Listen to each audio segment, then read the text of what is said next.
आज की ताजा खबरों के अपडेट में बात करेंगे। सरकार का बड़ा फैसला, बार बार ट्रैफिक नियम तोड़ा तो होना पड़ेगा शर्मिंदा, बदनामों की लिस्ट में नाम डालेगी सरकार। आखिर क्या है पूरी खबर बताएंगे आपको इस अपडेट में। साथ ही यहाँ पर इस राज्य में यूनिफॉर्म खरीदने के लिए 1100 रुपए देगी सरकार, सीधे अभिभावकों के खातों में जमा होगी राशि। आखिर क्या है पूरी खबर बताएंगे आपको इस अपडेट में। साथ ही यहाँ पर इस राज्य में बढ़ते कोरोना संक्रमण के मामलों को देखते हुए राज्य सरकार ने लिया है बड़ा फैसला, 9वीं और 11वीं के छात्र घर से ही दे सकेंगे एग्जाम। आखिर क्या है पूरी खबर बताएंगे आपको इस अपडेट में। साथ ही यहाँ पर महाराष्ट्र में बढ़ते कोरोना संक्रमण को देखते हुए सरकार ने वीकेंड लॉकडाउन का किया है ऐलान, बाकी दिनों रहेगा कठोर नाइट कर्फ्यू। आखिर क्या है पूरी खबर बताएंगे आपको इस अपडेट में। साथ ही यहाँ पर व्हाट्सएप चलाने वाले लोगों के लिए जरूरी खबर है। इसके अलावा यहाँ पर बैंक खाताधारकों के लिए एक बड़ी खबर है, वही राजस्थान रीट से जुड़ी एक बड़ी खबर है। इसके अलावा यहाँ पर राशन कार्ड धारकों के लिए एक बड़ी खबर है। साथ ही आज की तमाम बड़ी और काम की खबरों की बात करेंगे इस अपडेट में।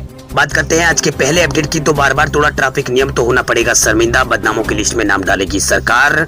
सड़कों पर चलने वाली अपने आदत से मजबूत चालकों के लिए सरकार अब कुछ ऐसा करने जा रही है जिससे उनको शर्मिंदा होना पड़ेगा। जी हाँ, बार बार ट्रैफिक नियमों को तोड़ने वालों की अब आदत सुधारने के लिए सरकार न्यू मोटर व्हीकल एक्ट के तहत कुछ नियम यहाँ पर बनाने जा रही है, कुछ नए कदम उठाने जा रही है, जिसके तहत ऐसे लोगों का नाम बदनामों की लिस्ट में डाल दिया जाएगा जिससे उनको सरेआम शर्मिंदगी झेलनी पड़ेगी, क्योंकि ऐसे चालकों के नाम को सार्वजनिक किया जाएगा और जिससे दूसरे लोग भी इससे सबक ले लेंगे। वहीं न्यू मोटर व्हीकल एक्ट के अनुसार राज्य के परिवहन विभाग ने अपने पोर्टल पर ऐसे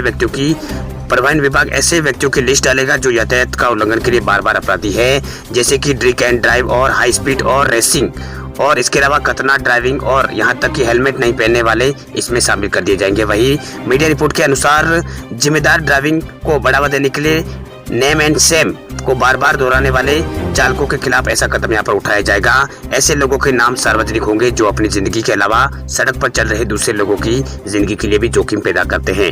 वह संशोधित मोटर वाहन एक्ट के तहत ऐसे नियम बार बार तोड़ने वालों की जो सभी डिटेल है वो सरकार अपने पोर्टल पर सार्वजनिक करेगी। वही ऐसे केस में मोटे जुर्माने के साथ साथ जेल भी भेजा जा सकता है, साथ ही ड्राइविंग लाइसेंस भी निरस्त यहाँ पर किया जा सकता है, वो अलग है।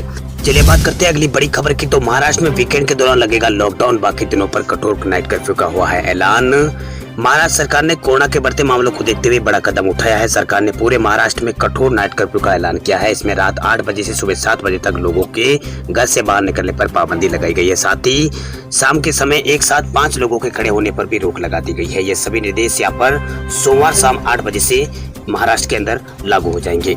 वही सूत्रों के मुताबिक कोरोना की वजह से बिगड़े हालात पर चर्चा करने के लिए कैबिनेट की बैठक बुलाई गई थी, जिसमें सरकार ने ये फैसला किया है। वही राज्य में लॉकडाउन की जगह कठोर नाइट कर्फ्यू लगाया जाए। वही मीडिया रिपोर्ट के मुताबिक कड़ाई कम से कम 30 अप्रैल तक ये जारी रहेगी। ये सभी निर्देश सोमवार शाम 8 बजे से लागू हो जाएंगे। वही कैबिनेट ने फैसला किया है कि आवश्यक सेवाओं में लगे लोगों को ही रात में निकलने की अनुमति रहेगी। वही धारा 144 यहाँ पर लागू रहेगी, जिसमें 5 से ज्यादा लोग जमा नहीं होंगे। वही मॉल, रेस्टोरेंट और बार और थिएटर बंद कर दिए जाएंगे, लेकिन पार्सल सेवा शुरू रहेगी। वही सभी सरकारी कार्यालय 50% क्षमता के साथ ही चलेंगे। वही इंडस्ट्री पूरी तरह से चालू रहेगी। वही वर्कर पर कोई भी पाबंदी नहीं लगाई गई है। वही कंस्ट्रक्शन साइट पर जहां वर्कर रहने की सुविधा है वहां पर कंस्ट्रक्शन साइट है वो चालू रहेगी। वही सरकारी ठेके में जहां निर्माण कार्य शुरू है वहां पर चालू ही ये कार्य रहेगा। इसके अलावा यहाँ पर शनिवार रविवार को रहेगा लॉकडाउन। कैबिनेट के फैसले के मुताबिक सब्जी मंडी पर कोई भी पाबंदी नहीं लगाई गई है, लेकिन भीड़ को कम करने के लिए नियम बनाए जाएंगे। वही वीकेंड यानी शनिवार और रविवार को लॉकडाउन यहाँ पर महाराष्ट्र के अंदर रहेगा। वही फिल्म, टेलीविजन और वेब सीरीज जैसे शूटिंग में जहाँ भीड़ नहीं होगी वहाँ काम शुरू रह सकता है। वही यातायात के सभी साधन पहले की तरह चलते रहेंगे, हालांकि पब्लिक ट्रांसपोर्ट 50% क्षमता के साथ ही चलेंगे। ये सभी निर्देश सोमवार 8 बजे से महाराष्ट्र के अंदर लागू हो जाएंगे।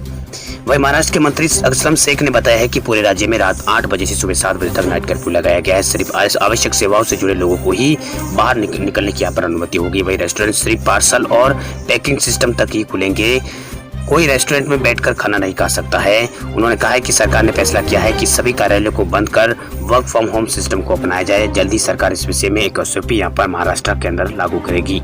चलिए बात करते हैं अगली बड़ी खबर की, तो मध्य प्रदेश में 9वीं और 11वीं के छात्र घर से ही दे सकेंगे एग्जाम। 10वीं और 12वीं के छात्रों को भी मिल सकती है राहत। कोरोना के हालातों को देखते हुए मध्य प्रदेश सरकार ने बड़ा फैसला लिया है। एमपी में कक्षा 9वीं और 11वीं के छात्र घर से ही एग्जाम दे सकेंगे। वहीं क्लास 1 से 8वीं तक के सभी स्कूलों को 15 अप्रैल तक यहां पर बंद करने का फैसला पहले लिया जा चुका है। वहीं पूरे देश के साथ साथ मध्य प्रदेश में भी कोरोना कहर बरपा रहा है। ऐसे में यहाँ कक्षा 1 से 8वीं तक के सभी स्कूल 15 अप्रैल तक बंद रखने का फैसला किया गया है। वहीं 9वीं और 11वीं के छात्रों को भी सरकार ने बड़ी राहत दी है। 9वीं और 11वीं की फाइनल परीक्षा ऑफलाइन नहीं ली जाएगी। इसे लेकर प्रदेश के स्कूल शिक्षा मंत्री इंदर सिंह परमार का एक बयान यहाँ पर सामने आया है। उन्होंने कहा है कि इन दोनों क्लास के स्टूडेंट घर से ही एग्जाम दे सकेंगे। इसके लिए छात्रों को प्रश्न पत्र होते हैं वो उनके घर यहाँ पर भेज दिए जाएंगे, जिसे हल करने के बाद वो अपने स्कूल में जमा कराएंगे।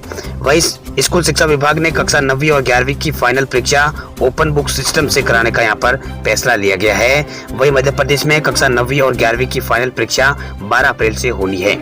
इसके लिए पूरी तैयारियां भी यहाँ पर कर ली गई है। वहीं स्कूल शिक्षा मंत्री इंदर सिंह परमार का कहना है कि प्रदेश भर में ज्यादातर जिलों में कोरोना के मरीजों की संख्या लगातार बढ़ रही है। ऐसे में बच्चों की सुरक्षा के साथ साथ बच्चों की जो सुरक्षा होती है उसके साथ कोई यहाँ पर खिलवाड़ नहीं किया जा सकता है।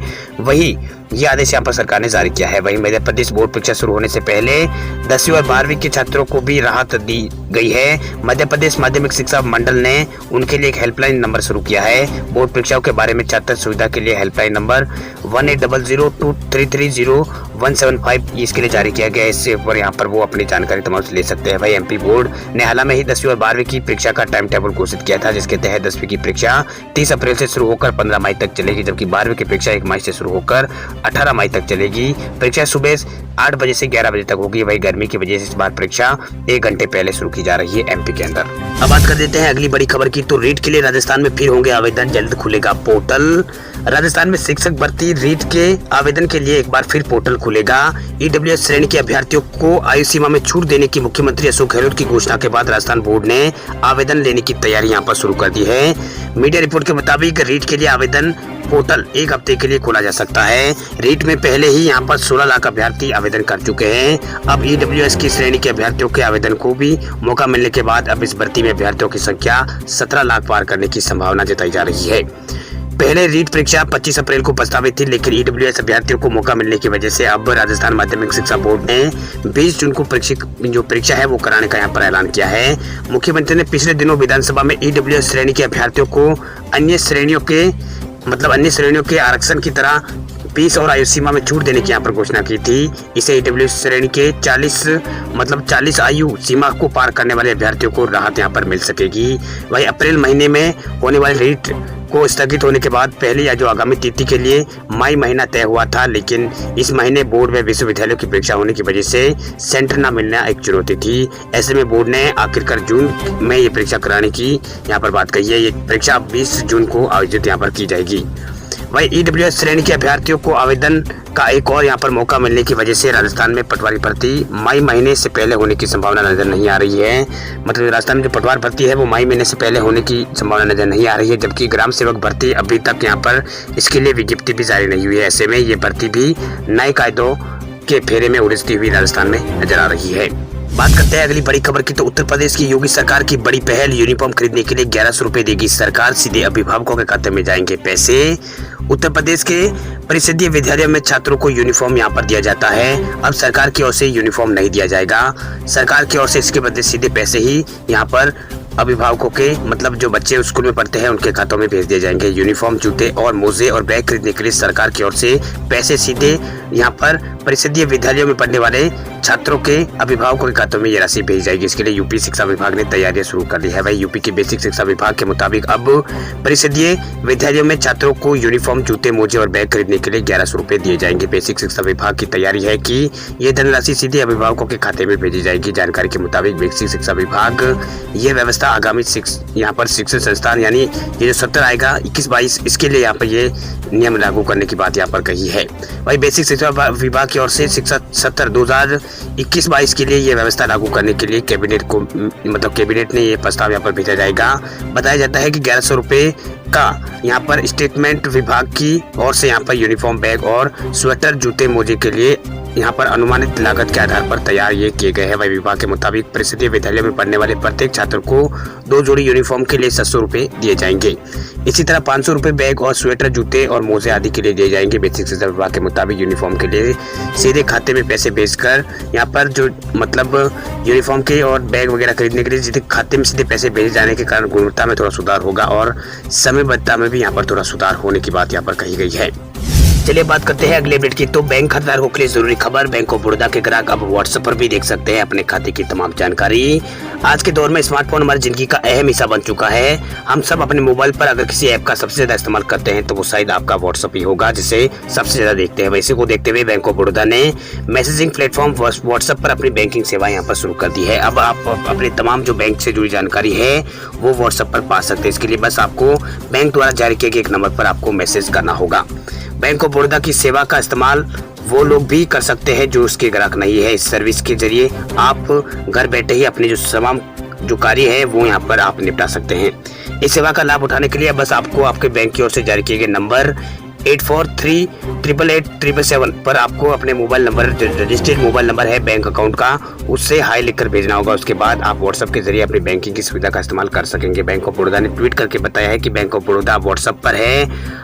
अब विभिन्न सेवाओं का लाभ आप उठा सकते हैं। अब आपका बैंक अकाउंट 24 घंटे यहाँ पर, अब आपका बैंक 24 और घंटे और 7 दिन आपके साथ यहाँ पर कनेक्ट रहेगा। इस सुविधा के तहत आप अपने खाते की बैलेंस और स्टेटस घर बैठे चेक कर सकते हैं। इसके साथ ही बैंक की जो खाता है उसकी स्थिति भी चेक कर सकते हैं। वही चेकबुक के लिए आग्रह, डेबिट कार्ड को ब्लॉक और ऑफर्स के बारे में जानकारी सेवा आप अपने व्हाट्सएप की चैटबुक में आप यहाँ पर ले सकते हैं।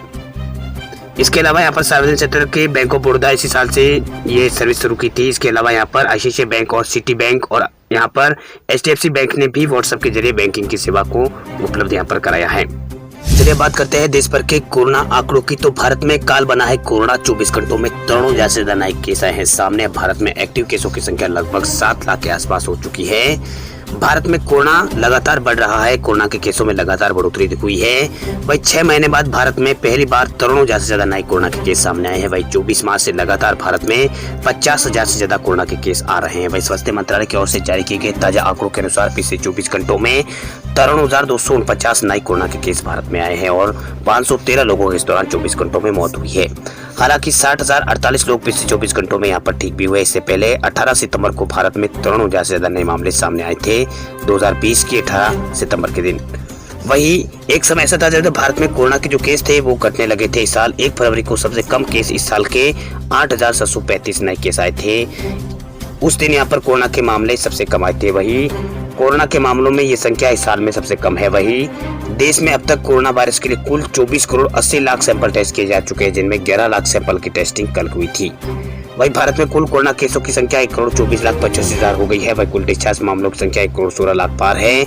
वही भारत में फिलहाल एक्टिव जो केस है वो बढ़कर भारत में अब 6,51,000 आसपास हो गए हैं। वही कुल मौतें भारत में 1,64,000 हो चुकी है। मतलब 1,64,000 लोगों की मौत भारत में कोरोना से अब तक हो चुकी है। वही भारत में कुल टीकाकरण है तो अब टीकाकरण कुल भारत में 7,59,00,000 के आसपास लोगों को टीकाकरण हो चुका है। देश में हर दिन सबसे ज्यादा कोरोना के मामले महाराष्ट्र से आ रहे हैं। महाराष्ट्र में सबसे ज्यादा मौतें भी यहीं हो रही है। वही महाराष्ट्र में 24 घंटों के दौरान 49,000 नए कोरोना के केस सिर्फ महाराष्ट्र से सामने आए हैं।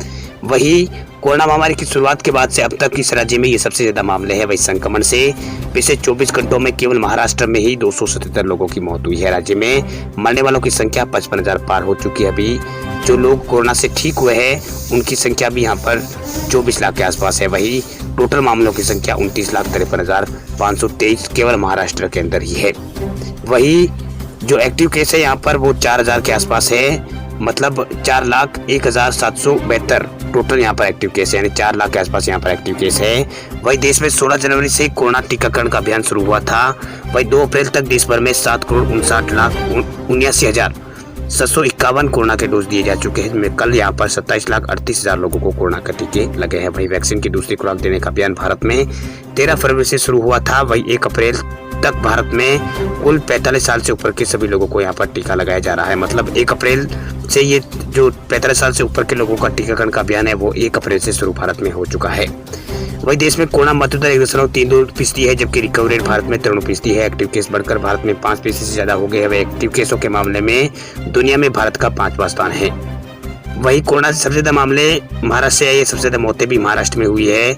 लेकिन कुछ ऐसे राज्य भी है जहां पर पिछले 24 घंटों के दौरान कोरोना के कारण किसी भी व्यक्ति की मौत नहीं हुई। उनमें अंडमान निकोबार द्वीप समूह और असम, दादरा नगर हवेली और लद्दाख, लक्षद्वीप और मिजोरम राज्य है जहां पर पिछले 24 घंटों के दौरान किसी भी शख्स की कोरोना के कारण मौत नहीं हुई है।